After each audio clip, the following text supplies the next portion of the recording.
Good afternoon, hello. The situation here is that yesterday I wanted to watch Igor Volodymyrovic's channel on YouTube, but it turned out that the channel no longer exists. Where did your channel go? Tell me, please.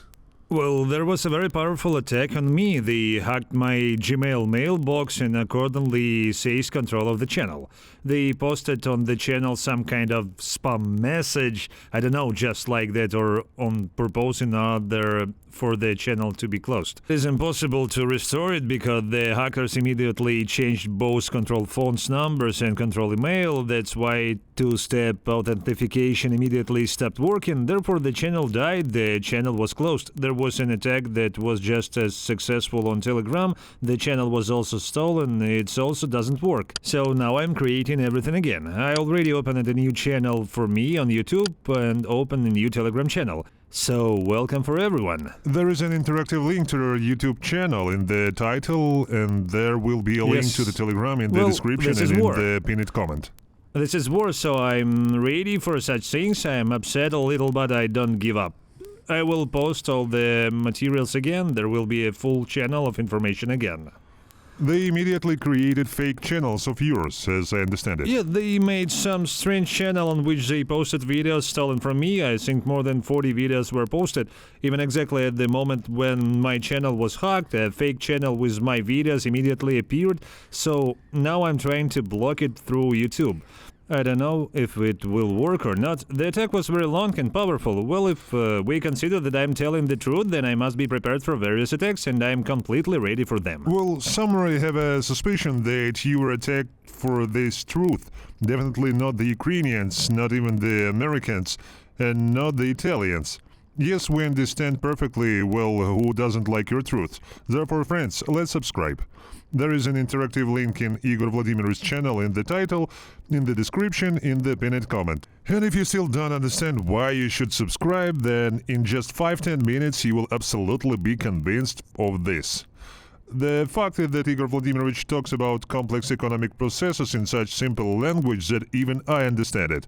And therefore, if I understand, then you all will understand. If I ask any dilettante questions or if I'm wrong about something, please correct me. Let's start with this. Look, Russians have this habit. They call fake any information they don't like. That is, if it's fake, then it doesn't exist. But with the growth of the dollar against the ruble, it is quite difficult for them to do this because they have these numbers written in their exchange offices and they will not be able to escape from them. This means they are changing their strategy and doing it differently. They say, yes, it's not fake, but that doesn't bother us. There are a lot of comments about Russians, well, supposedly Russians. Also, I think there are not only bots there are also ordinary people who write, I hate your America and I hate your NATO. This means that I also hate the dollar and have no use for it at all. I generally use rubles. So, could you explain whether the growth of the dollar against the ruble or the fall of the ruble against the dollar will affect the refrigerators, wallets, and well-being of average Russians? Or not? Certainly. It'll be immediately indirectly. The fact is that people do not always understand a very simple thing. I'll turn it off now. This means they don't always understand that, in fact, a quarter of the goods they consume are imported goods. And for some reason, people think that the dollar lives on its own and the yuan lives on its own. They think that currencies are not connected in any way. People buy Russian and Chinese goods and think that the devaluation of the ruble means nothing to them. This is simply a mistake because people are not economically literate. In fact, the yuan exchange rate tracked the dollar exchange rate very well, and accordingly the ruble has also depreciated against the yuan. Look, before this the rate was about 10 rubles per yuan, now it's 14. Let's consider that 40% of all Chinese goods come to Russia. Particularly nothing else comes to Russia. All these goods will rise in price by 40% because Chinese trading companies track everything. How did they work with Russia in dollars? It doesn't matter whether it's profitable or unprofitable, but no one will work at loss. So the devaluation of the ruble is a devaluation not only in relation to the dollar, but also in relation to yuan. All Chinese goods will become more expensive.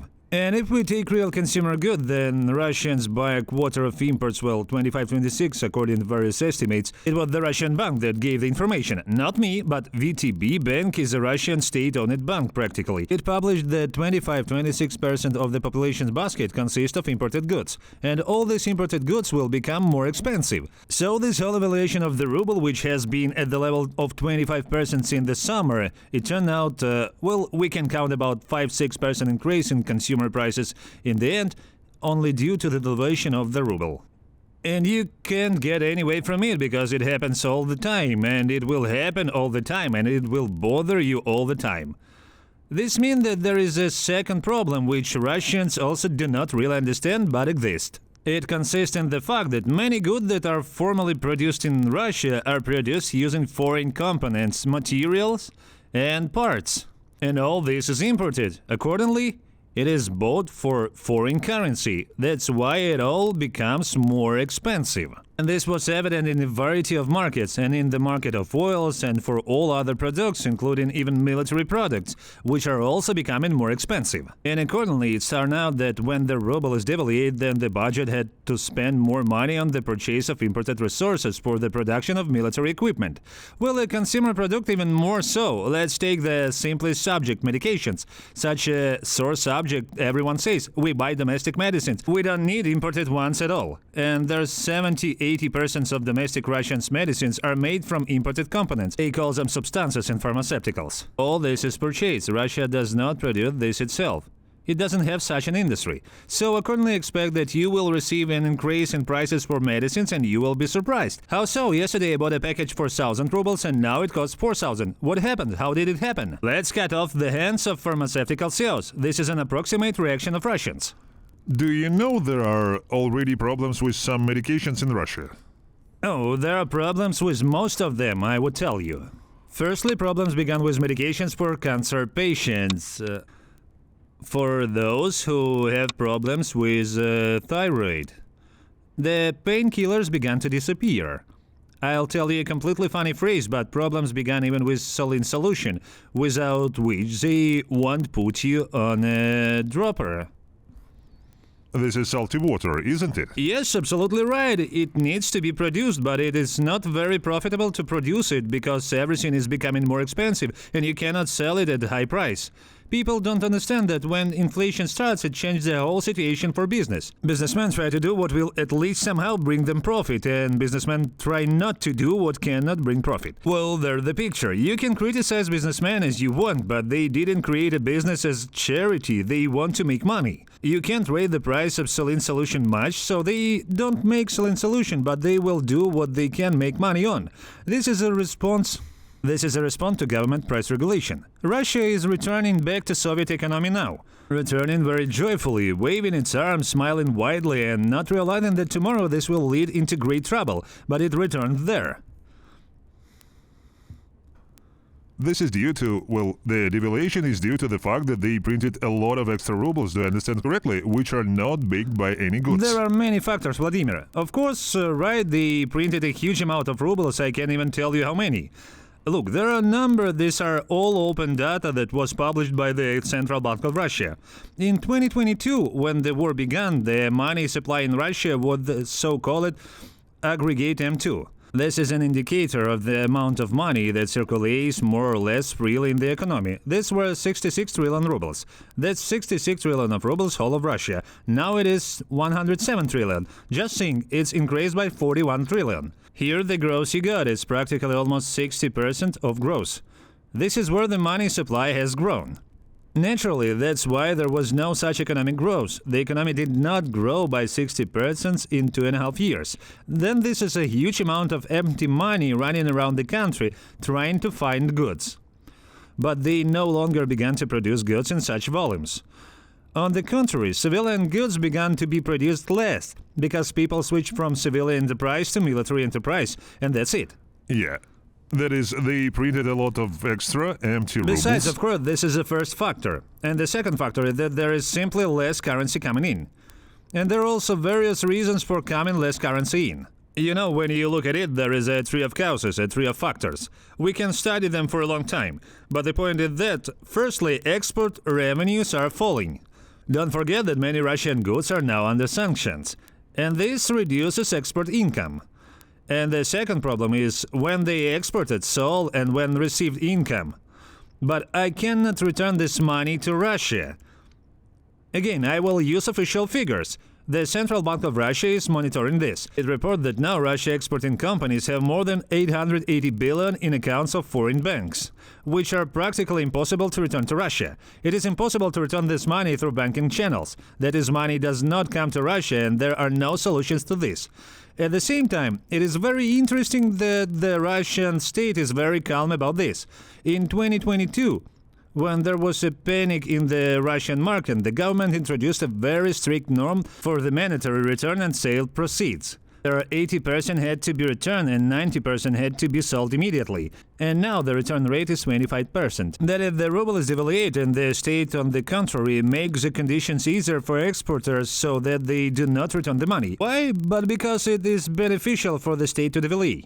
It seems to people that the government worries day and night about the devaluation of the ruble, about the life and future of the common people. It is an ordinary Russian who will live badly and terribly, and this is good for the state. Ruble has been devalued, and accordingly the foreign exchange earnings of exporters, which nevertheless entered Russia, are recalculated. Now we get a different number of rubles, a large one, and it turns out that budget revenues are increasing, and the budget receives more money for the war. Therefore, devaluation is beneficial for the budget and for the state, and Russians will become poor very quickly for this. That is, some goods disappear because it is not profitable for businessmen to make them. Accordingly, other goods become more expensive due to inflation. So, okay, I don't understand. What is the benefit of the Russian state? Look, again.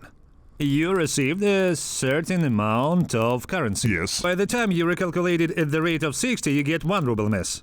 You took a 20% tax with it and received one amount. And now let's say the tax is the same 20%, but the exchange rate has changed. This means that you have now sold currency at 103 rubles per dollar. Accordingly, you have 40% more rubles, you took more tax from this, and your budget was replenished. So devaluation of the ruble is a good way to replenish the budget. But the state doesn't mind the fact that this makes the Russian poorer.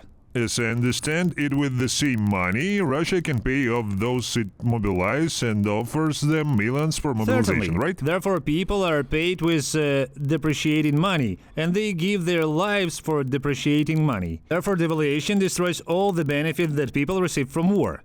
Therefore, the state is forced to increase the fee for recruiting contract service. But this money is depreciated by inflation, eaten up. And the result is not at all same increase in wealth that the person going to kill agreed to. That is, a person who lives to kill agrees to do it for a certain fee, and if he is very lucky to return, then he will not receive at all the money that he expected, in fact. Yes, purchasing power will be significantly less. So it is done manually by Russian banks? Did they do this on purpose? Well, it's not just banks, it's the state, no one can prove it. But the point is that, how can I explain it to you? The foreign exchange market has disappeared in Russia. It practically does not exist. There are some small remains in the form of the banking forex market. There are some interbank transactions, but there is no longer a real currency exchange in Russia. It died, the foreign exchange market disappeared.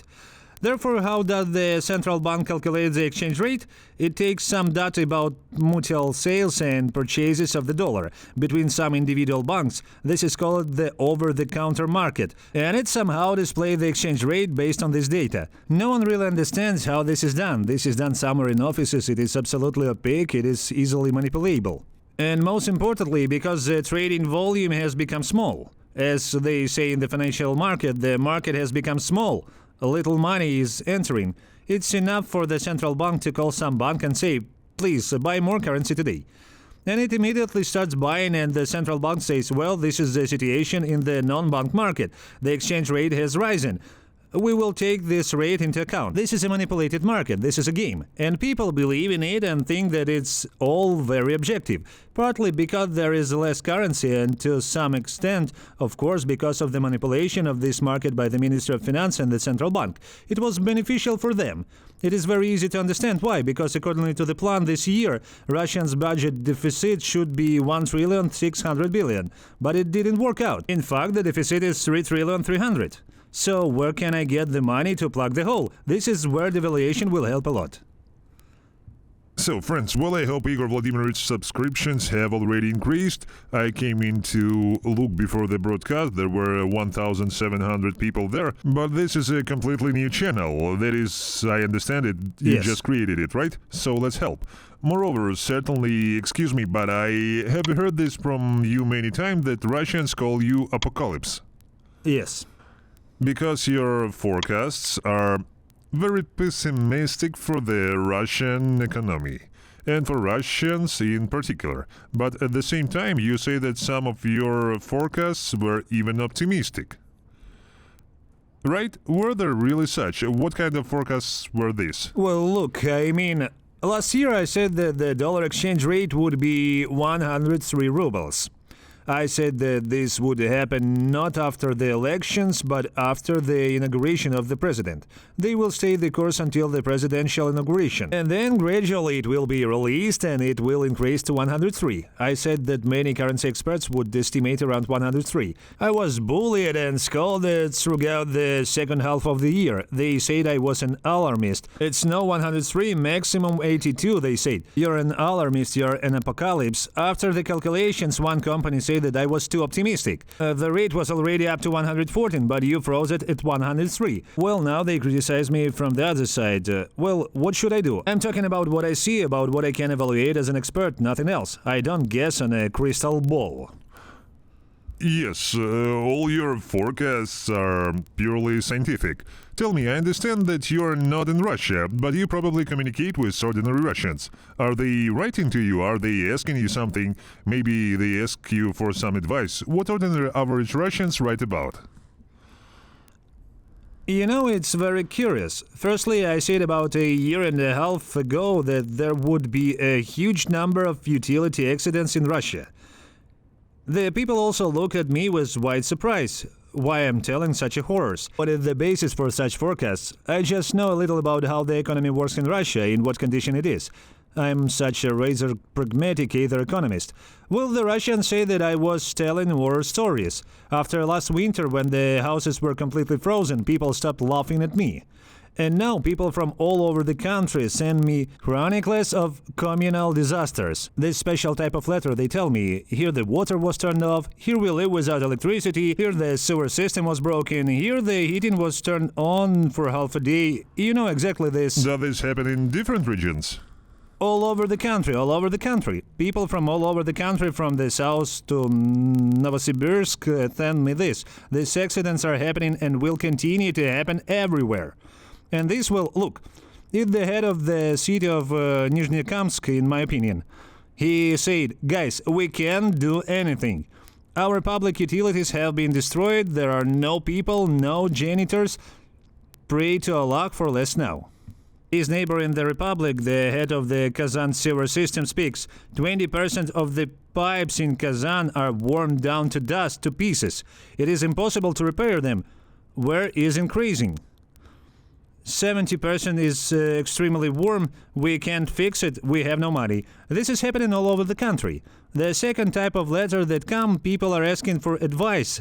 What should they do? How can they leave Russia? Where to send children? The third type of letters ask about where money can be safely deposited. As if in a country like Russia, money can be placed securely somewhere. Well, I understand that people find themselves in a country that is going to pieces, they are scared. And they don't know what to do. They are at least trying to get advice from someone, but they have nothing to say. Everything is bad. You know, there's an old phrase, if you remember, there was a film, there is no fort in the fire. Yes. Do you remember? Now Russia is the same, and there is no fort in the fire. Remaining in Russia, it is no longer possible to find a fort to cross easily, safely, without any loss to the well-being and future for the children. But at the same time, Putin calls Russia a great energy power. How fair is this now? Well, this might have seemed more or less true 10 years ago. That's what he said then. Now he no longer say these words at all. And he will never say it again. Because this will never happen again. Today Russia is a country that is in energy trouble. Because, look, in Russia, it's hard to pronounce, the tongue falters. This means Gazprom is unprofitable. In order to save Gazprom from bankruptcy, the government was even forced to reduce tax revenues from Gazprom. That is, the state has a budget deficit and it reduced taxes from Gazprom this year by 600 billion rubles. Because there is a threat that Gazprom will go bankrupt. And Gazprom will go bankrupt. And then Gazprom will not be able to supply gas to Russian cities. And communal disaster will begin. Therefore, the state gave 600 billion back to Gazprom, which they robbed in 2022. And now they have returned the money because otherwise Gazprom will close. Now they have rapidly raised the tax on Russia's main transport energy company for oil, Transneft.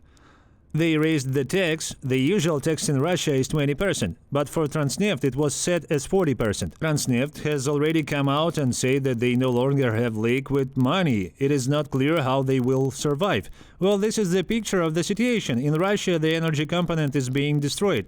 And there is even such a scary report written by the scientists from the Academy of Sciences. That is, it's not that I'm making up some horror stories. I'm telling you what honest Russian scientists write. Such people still remain in Russia. And they wrote a report that Russia will never again be a great energy power in the future that can be seen. It will only lose more and more. And it will never again have such income from the export of gas and oil as it had in the past. What is never? That 40 years, 50, 10 years? This is until the end of the century, Are you sure how energy will be consumed in the 22nd century? I don't really know, but I suspect that it will be without oil to a large extent. Gas and oil will most likely be used as raw materials, because a completely new energy appears, it grows, it changes. And we may not notice it, because we may not notice it. But look, a very interesting story begins. For example, it's in the oil market with China. China was the largest buyer of oil, it greatly influenced the price. And suddenly China begins to reduce its oil purchases. Why? The electrification of road transport is taking place. China has invested heavily in this matter. Many people probably know this. And more electric cars are appearing there. It is impossible not to notice with such a flow of electric vehicles from China to all countries. This is impossible and even not to more notice. so inside China. Meanwhile, China produces electricity very well. You can ask. It has a whole cascade of hydroelectric power station. It has such a canyon in the mountain there, where there is a lot of energy production. The rivers are very powerful, and they installed a cascade of the hydroelectric power station there. It was a very powerful project, and they generate electricity there. They have the ability to produce electricity. They can refuel vehicles accordingly. Plus, don't forget, China is the world's largest manufacturer of photovoltaic panels. So in this sense, electrification is going very strongly, and the need for oil is falling. And who else can offer such a need for oil as China on the world market? There are no such countries anymore. So, two patterns broke at once. First of all, the Russians... Again, I understand why your channel is blocked. If you explain such things, explain them clearly enough.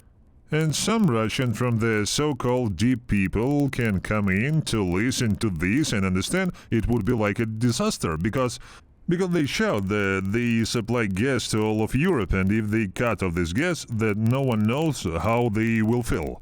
And then it turns out that Gazprom is already an unprofitable company. Of course, I don't really understand. Do they not pay for themselves off? Well, yes, but you understand, they lived very well and richly due to the fact that they sold gas to Europe. In 2022, yes. Putin ordered no gas supplies to Europe. There were no sanctions against the pipeline gas. There were absolutely none. The Europeans did not refuse to receive gas. They were ready to buy. This was beneficial for them. But Putin decided to bring Europe to its knees to freeze us.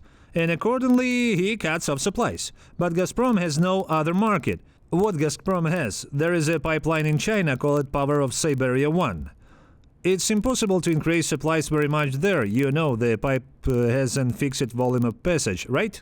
There is domestic Russian consumption, which is not very profitable, because raising prices a lot, they raise gas prices all the time. This is also an inflation factor, but you can't raise it too much. Most Russians are very poor people. They can't pay much. Therefore, the domestic market is not very profitable, to put it mildly. It's rather unprofitable for Gazprom. The foreign market is in China now. Gazprom has practically no LNG. They haven't learned how to make liquefied gas. They don't have the capacity. Therefore, they will not earn anything here. The question is, how can a company, a huge mining company that has no gas sales market, survive? There are big problems. Therefore, Gazprom, which was a corporation bursting with money, is now becoming a corporation that is not at all so rich. Back in 2022, the state immediately took away 1,300 billion rubles from it to finance the war.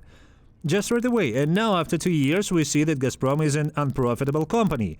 I didn't come up with this. You can take a look. This was a publication of Gazprom's reporting. They are unprofitable throughout the gas business. They have some oil production there, and in the gas business they are a loss company. They have a $600 billion loss. Is there some kind of gas that goes to Europe via roundabout roads? Well, it goes. They are treated It's very after little, all. and please know that there are already several countries left. And only now Austria announced that it was reducing purchases and would do without Russian gas. That's why Hungary and Slovakia are trying something there. They will be crushed. And the main thing is that there is an alternative. I live in Europe, but I don't experience energy problems. Russians tell me that we are probably washing ourselves with cats. But we don't wash ourselves with cats. We have gas, we have a terminal for receiving a liquefied gas. And they bring us liquefied gas by ship. It is liquefied and loaded into the system. And it don't even feel an increase in prices. Gas prices have a big impact on my retirement budget. We live normally. There are a lot of gas supplies.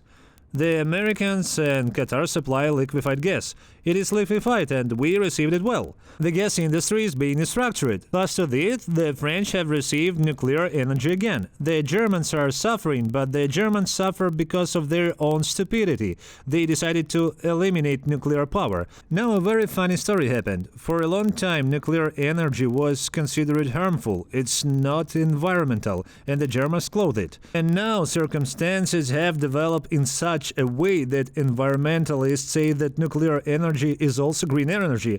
Now it's possible, but somehow we want to live in a warm place, and it's cold without nuclear power plants. It is forbidden, but if you really want to, then you can.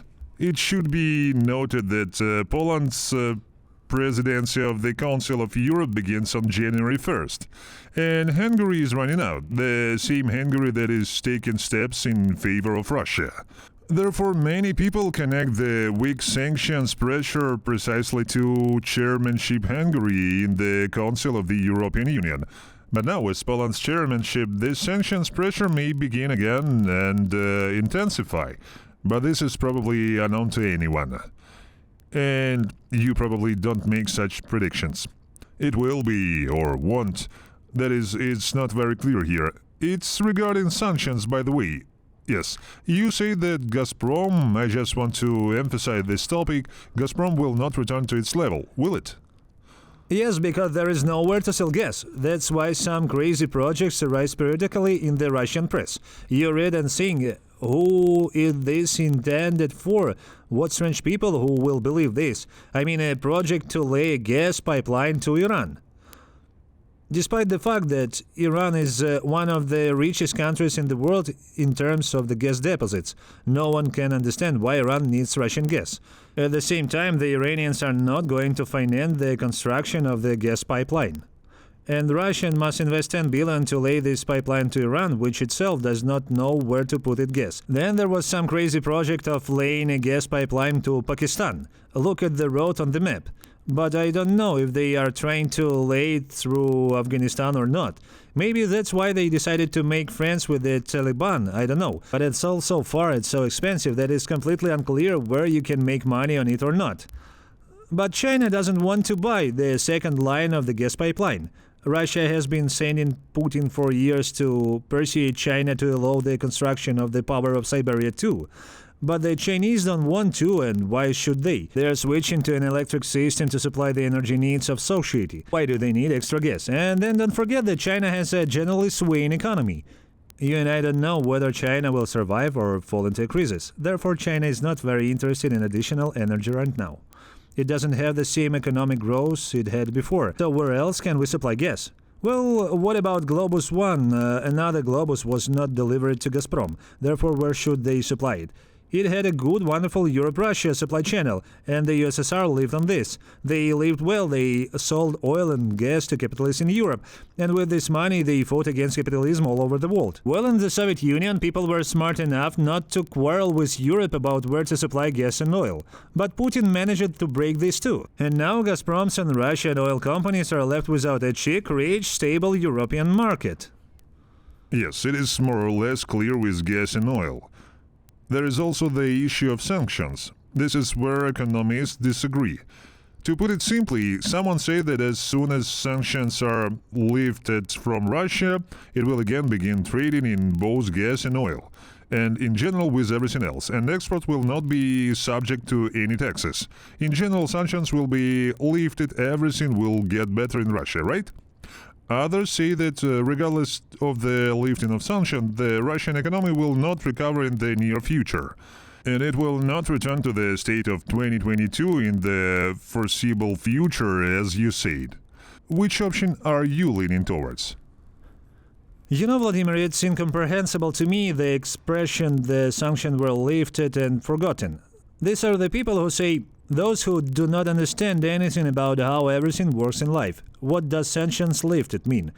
And how will compensate for the damage caused to Ukraine? Do you think this topic can be taken out, removed from the agenda and taken off from discussion? There will still a problem. Ukraine suffered huge human and economic losses, right? And these losses must be compensated. I don't know whether there will be reparations or whether there will be other mechanisms. Zelensky proposed a tax on Russian exports. Citing Kellogg that he also supports such an option.